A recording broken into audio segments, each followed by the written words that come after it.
जिंदाबाद दर्शक बंधु महिला जीविका सुरक्षा मंच नयागढ़ जिला स्तर लोक संगठन को मुकुनाकांत बेहरा आपण मान स्वागत जनाऊँगी।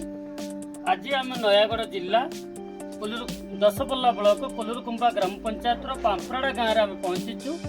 पांपराड़ा गाँव में माँ मो सहित जोड़ी होती हारामती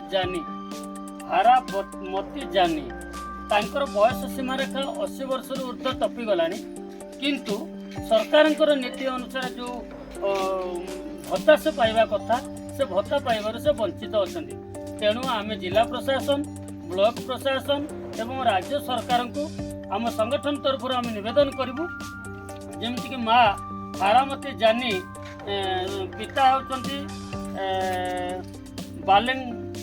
बालकृष्ण जानी तो से केमती भत्ता 3000 टंका पाइबे तापाई सुविधा करागले आटलिस्ट से भलरे बंची पारे। रही नमस्कार जिंदाबाद।